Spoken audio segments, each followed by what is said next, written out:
420! Wait a minute, dude. Look at the calendar. Wait, what day is it? Hold on, let me look. Oh, we fucking missed it. Oh, shit. We missed it. One day, man. It was yesterday.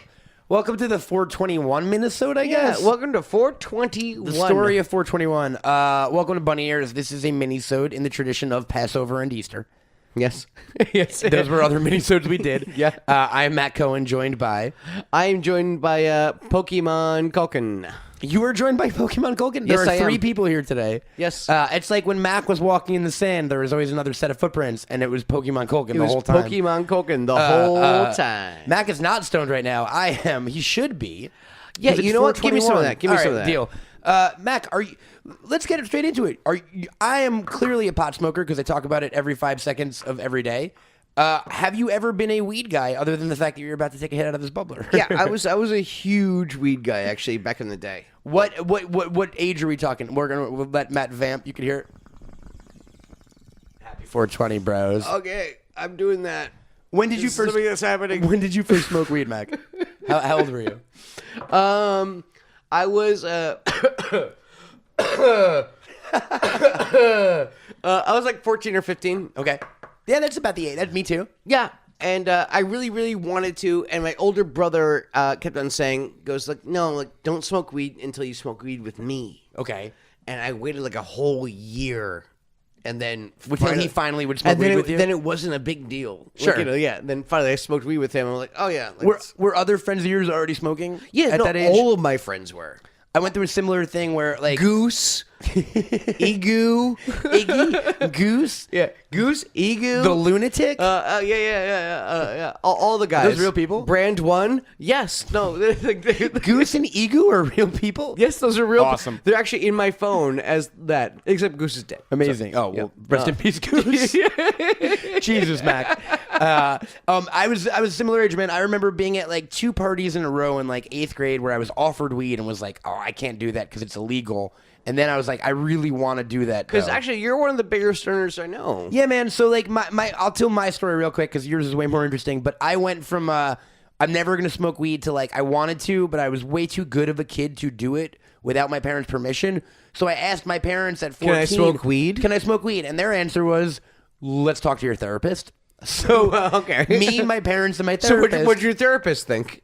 They were Go all for it? approved. Yeah, go for it. Yeah, so my thumbs parents up. literally gave me $20 to buy a gram. They dropped me off at Sam Crivet's open house party. Wait, hold on. They drove you to your weed dealer. They drove me. essentially. No, they drove me to but they drove me to an open house party with full knowledge that I was going to smoke weed there. There you go. That's what I'm. That's Yeah, what I was yeah, asking. it was great, it was great. So they drove you Totally. physically to the. Shout weed out to dealer. Russell Diller, who was there for my first bong hit, and when he yelled at me to clear it, and I did not know what the fuck he meant. Hashtag Dillard. And here's the problem, Mac. My first weed experience could have been really good, but the problem was it was my first open house party in general. So I did a 22-second keg stand about 4 minutes I was about in. to say, did they have like really like cheap like shitty beer? Oh yeah. And I drank all of it, and I had There you never go. been drunk before. So like 20 minutes later, Hashtag hydration. long story short, my first weed experience ended with me at the end of that night, like covered in like blood and like bushes and like dirt and like crying all the time and walking up to every girl and going, "Hi, my name is Matt Cohen. Will you hook up with me?" That didn't work out. And then it didn't? No. I got in the No. back of a parked cop car and thought it was a cab, and I asked them to take me to the diner. And the cops just turned around and went like, "Can someone get this kid out of here, please?" So from that day forward, you did the same thing over and over again. And therein lies the true pot smokers, guys. Most people would hear that story and be like, "I would never do that I would again." never do that I thing was like, again. "Oh, I get it. I have to do it every day now until I get used to it." And it's been a love affair ever since, man. Yeah, way to go. Really. So for the first year, my parents were like, "Don't smoke weed. We're mad at you." And they would like look at my eyes. But no, they drove you to your first dealer. Yep, they did. They didn't realize it would get so bad so quick, though. And the other thing they would do is they would follow like the trail of Cheetos bags up to my room and be like, "You definitely got high last night." And then about a year into it of like hiding being high and all that, I was smoking weed in my bedroom one night, and my dad walked in and he went, "Are you smoking weed?" And I was like, "Yeah, I'm sorry." And he went, "Can I have a hit?" And my entire it's like, How old were you? 15. At the age of 15, soon. At the age of 15, I got matrixed. and my parents revealed to me that they had always been the biggest potheads in the world. Of course. Look, yeah, no, we're My whole children family, of that generation. Exactly. So Yeah. my whole family is a weed family. My little brother smokes weed. Both of my parents smoke weed. All my aunts and uncles. Yeah, yeah. We're the children of baby boomers. Totally, dude. Yeah. And my parents didn't even really drink. Like, my parents smoke, like, more weed than I do to this day. So I was fucking... It's my birthright, as it were. Mm-hmm. That's my weed thing. How was your... Well, I was going to guess the name of your parents. Is it George and Muriel? No, way more Jewish than that. Okay. What was that? So how did you finally tried it with your older brother? Yeah, and then I smoked a lot of weed. Just a lot. In how long of a span? Like, we're talking like 14 to 17 were your weed years? No, into my 20s. Well into my 20s. Okay. Yeah, so... You were like a pothead for a while. Yes, almost a decade. Were you a Wake and Baker? Yes. Me too, buddy. Yeah, Heck yeah, are you kidding me? I didn't know we shared this in common. Yeah, see, I actually used to have a box that actually had sealed, and I would break up all my weed beforehand, and then To pre-roll. Oh, no. Okay, yeah, and then yeah. boom, I could just pop those suckers out and and then just roll or put it in my. Were you a put it in my joint bong. guy? Sure. What was your preferred smoking method? Honestly, it was joints, and then there was bongs and Sure. kind of stuff. I could also roll you a Dutchie if you want. Well, I heard that story from our good friend Stewie the other day. Recounted me with a preschool blunt story that we won't get into super specifics of. yeah. But I learned that old Mackie was smoking blunts back in the day. Yeah, back when he sees. Sure. Yeah. We were all from. Guys, don't give Stu weed. That's the moral of the story. Moral of the story: don't give Stu weed. But you know what? Here's what I'll say: he didn't narc. So there you go. Good for you, man. Hey, give Stu Hey, weed. everybody, Yeah, there you Stewie. go. Champion Stu. Were your parents cool with it? Because you were still living at home at that they age, were right? potheads, yeah. They were potheads too. Yeah, yeah. Did you know yet? Yeah. You knew as a little kid that your parents smoked pot. Yeah, I mean, they almost didn't really they didn't care one way or They didn't another hide when it it, comes yeah. to cigarettes. Okay. But smoking pot, no, totally cool. And they used to smoke it around the house and stuff? Yes. Or, okay, yes. so your entire The house- family. my hair and my clothing smelled like pot growing up. Why did We you lived in a one-bedroom apartment. There's 9 people in a one-bedroom apartment. I'm going to get some weed smoke on me. Yeah, some secondhand. Why did you eventually stop smoking? Well, here's the thing: is that actually I stopped for a little while, or just didn't have access to it for a little while. Okay. And then I started smoking again, and it made me quiet. and Tolerance weird. was different. Yeah. Yes, exactly. My tolerance changed, and also my body chemistry changed. I was well into my 30s, and then all of a sudden, pot was not what it used to be. And so, I mean, listen, we do a podcast. I don't like being quiet. Fair enough. Maybe you shouldn't have taken that hit. I know. Actually, hand me that bubbler. Let me repack it for you there, man. All right, there you go. Here's the other thing, too, right? It's also... you know what's funny? We had an interesting conversation earlier, me and Stuart, again, about, I know, that's what you get for, living with Stu right only now. when he's in town. I was like, we were like... You got Stu stories. We were like, I wonder if Mac would talk about his pot use. And I was like, I don't think he would care. And also, it's fucking legal now. Yeah, you kidding me? We are literally in California where it's 100% legal. And that's amazing. The only reason why I don't really do a lot of interviews and don't do, or didn't do podcasts is because I'm an open book. I will talk about fucking anything. We have to stop you from doing and other that gets me shows. into trouble. Sure. Yeah. It's crazy though, dude. Think about this. At least when I grew up, there was pot around, and I knew a million pot dealers in my town, and we were both from New York, and there was pot. But it's a different world out here. There are fucking 20 pot stores in a 2-mile radius. Okay, because you're a couple years younger than me. Yeah. Did your pot guy? Because you were also a Long Island guy. I was a Long Manhattan Island guy, yeah. Did your pot dealers deliver? Well, in Long Island, absolutely. Okay, But keep in mind, I'm asking. Yeah. Well, it's a legit question. Well, it started out with high school pot dealer kids who went to school with me who would deal pot and stuff like that. I'd meet them in the bathroom. But they'd have a backpack and they'd show up. Sure, but I also got to experience what exactly you're talking about. When I lived in Manhattan, I got my weed through a delivery service. Roots, chicken, Sticky Fingers. Who was your guy? It was Cookie Company was the name of the service. All right. And you'd call a number and you'd leave them your number. And they'd call you back, and you'd be like... Of course, it was all beepers. Yep, it was all beepers. Yeah. And then some dude, just half-baked, some dude would show up at your house with a backpack full of weed. Was it pretty much ragweed?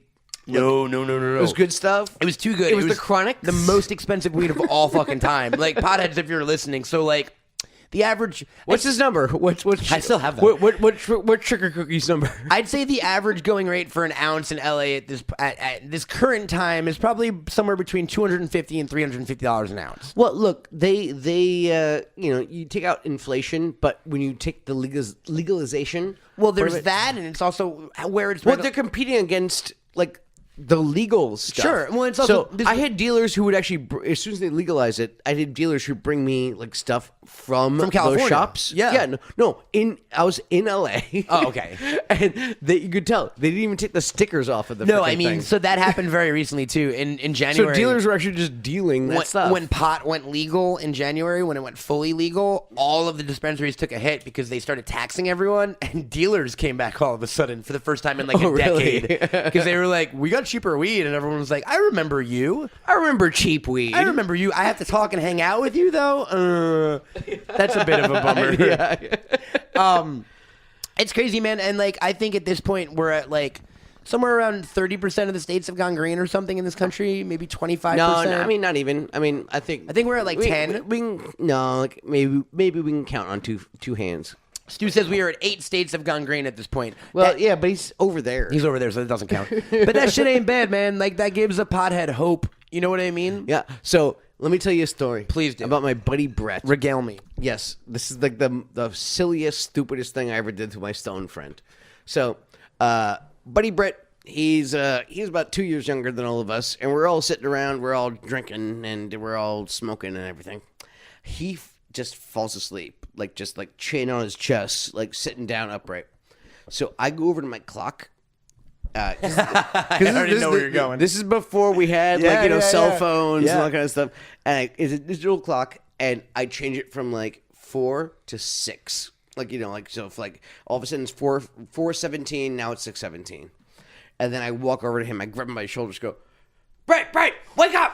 Wake up! Oh God! Jeez, are you okay? And he's like, what? Oh, that's amazing. And I said, dude, you've been out for 2 hours. He's like, no, I haven't. I'm like, no, seriously, look at the clock. That's amazing. I mean, just and then everybody, I didn't tell anybody. Everyone jumped on it immediately. Everybody jumped on it. There was Those about are good 8 friends. people, Those are good friends. 8 people in the room, totally, sold it. And for the next half an hour, he thought he was late for everything. He thought he missed everything. Dude, so what's funny is I have the real version of that story. It was actually the first time I ever ate edibles. Me and a friend named Grant, we made we didn't Six Flags, because that's what we do. No, we made a shit ton of brownies and just ate them all.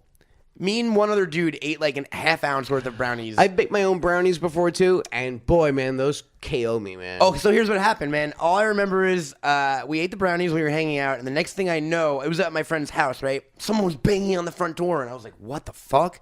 And my friend Grant wasn't in the room, and I was like, I didn't even place it because someone was banging on the door. And I run to the front door, and it's my parents and Grant's parents. And they are crying. And they're like, oh my God, you're alive. It's pre-cell phones. I can't believe we found you. You're alive. And I'm like, what are you fucking talking about? We've been gone for 2 hours. I'm right here. They went, Matt, it's Saturday. So what happened is me and my friend Grant ate these brownies and must have immediately gone to sleep for 18 hours each. Yes. And I was like, oh, okay, cool. It's Saturday. And everyone, me included, went, but wait, where's Grant? We walked upstairs. He was in his dad's bed, completely under the covers. Had clearly been sleeping for a day and a half. It's like a mold of a person in covers. We both ate brownies and within an hour slept for 16 hours. Yeah. Oh, yeah. I mean, when I was a super stoner, it would be this thing where I'd wake up at 6. I didn't know which 6 it was. It's did I sleep for 2 hours or did I sleep for 14 hours? I've been there. That's a really disorienting, kind of horrible feeling. Yeah, exactly. Yeah, I've been there. You wake up and you're groggy, so that means either you slept 2 hours or 14. Yep. And you're like, which 4 is it? Yeah. Especially during the winter when the sun goes down, right? Well, that's what I'm saying. It's 5 could be the 5. 6 and 6 thing is that's when this is okay. And I remember actually one time watching the horizon and seeing if the sun is going up or down. It's disorienting. Trying to figure it out. I love being disoriented though because I'm a stoner. Yes. What do you think the future of weed is, man? Because now it's. I think more weed. That's the future weed, man. You think more weed is the future weed? More weed, bro. I think we will get to a point in this country where it is as accessible as alcohol or tobacco and it literally won't be a thing anymore, like it hadn't been until 100 fucking years ago. You know, I've been saying that since I was like a teenager. So like, oh yeah, this is just gonna be legal, bro. Like, and look what happened. And they'll sell it on the corner stores, like Marlboros, man. Sure, that's what everyone says. Wait till Philip Morris gets their hands on weed. I would like that as well. I don't mind what they're doing now, where there's specialty shops. Yeah. That are just for that. I think it keeps the quality up, and also it excludes people who are a little too young. Well, it's also this, kids. I was just gonna say, right? Like the legal. I honestly, and this might be shocking, but I voted against the legalization of weed in California because it was already basically fucking legal with the medical thing, and also I don't need kids getting high for the first time ever and getting in a car. Let me get high and drive for you. I'm a professional. Yeah, professional I've stoner. put in 20 fucking years at this point, man. Like the only thing I'm a professional at going to these medical shops. The only thing I'm an outlier on is like smoking weed and reading manga. So like, let me be my, I got my 10,000 hour badge. Let me be my best self, bro. Yeah, man. So like, yeah. Hey, kids, if you're out there and you haven't smoked weed, go for it. Go for it in a safe environment. No, for real. Not kids, not little children. Also, why are you listening to our podcast? Yeah, I know. Honestly, talk to your parents. If you're not a weed person and you've thought about trying it, give it a try. Honestly, it's the greatest thing of all fucking time. It's the only way I can deal with reality. Allegedly. Allegedly. Mac likes it too. Stu's undecided over there. Stu, thoughts on weed, yes or no? Yeah. For legalization, I just don't do it that much. All right, you square. We'll take it. And go spark one up, man. We also shouldn't bring up that 420 is also the anniversary of Hitler's birthday in Columbine, which is just an unfortunate. You know what? Fist bump, bro. Yeah. Go spark one up on this great day. No, seriously, guys. Happy 420. Fucking legalize it. Pass the Dutchie to the left-hand side. And tune in for the next episode of Bunny Ears, which we're going to record right away, which Mac's going to be stoned during. It's hitting me now. Get ready for that, Warren. And until next time, I'm Matt Cohen. I am Pokemon Culkin. And there's my dog Helmut. What do we tell him at the end of every show, Mac? Trying to suck too many dicks, and if you do, send pics. But smoke some weed while you're doing it, bro. Yeah, all right, puff puff. Find me, gag me, take me to the bunny ranch.